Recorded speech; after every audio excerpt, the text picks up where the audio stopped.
Alors bonjour et bienvenue sur cette nouvelle vidéo Créa à présent sur les soft skills et notamment sur le community management. Donc ceci est la troisième vidéo sur ce sujet dans laquelle donc, je vais vous parler d'une nouvelle soft skills sollicitée par cette fonction finalement qui est donc celle de capacité de médiation. Dans un premier temps, donc, nous avons vu qu'il était important de faire une analyse, de développer votre analyse par rapport aux personnes avec qui vous allez interagir. Ensuite, vous avez préparé votre discours, donc en choisissant donc, les mots à utiliser, à ne pas utiliser, donc les formes de discours qui seront les plus adaptées par rapport à la typologie des personnes avec qui donc, vous allez discuter. Et maintenant, donc, vous passez à l'action.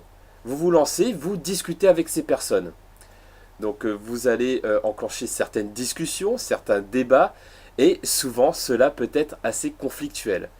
D'où la capacité de médiation, car l'un des métiers, enfin l'une des fonctions importantes pour le community manager est de savoir donc modérer certains propos ou certaines personnes qui peuvent souvent ou certainement se laisser emporter par la passion, par l'engagement dont elles font preuve.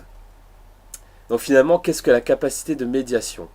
Donc c'est cette capacité à pouvoir donc calmer certaines ardeurs, on va dire, pour pouvoir créer une ambiance propice au dialogue.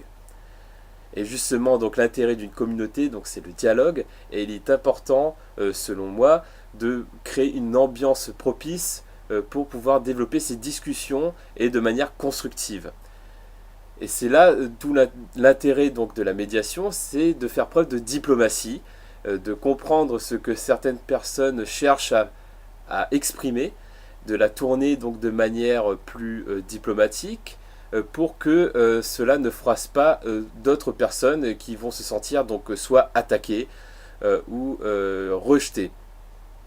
Donc l'intérêt donc de cette capacité de médiation, c'est de pouvoir donc gérer ces interactions, de les rendre constructives pour tout le monde, pour que les échanges se fassent de manière amicale.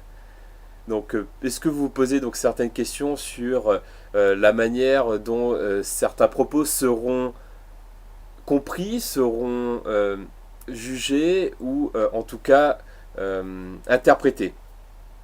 Donc, par rapport à cette compréhension, donc sur cette interprétation possible, qu'est-ce que vous allez faire finalement? Quels seront vos choix, vos décisions et les actions que vous allez faire pour faire preuve donc de diplomatie et arrondir les angles finalement.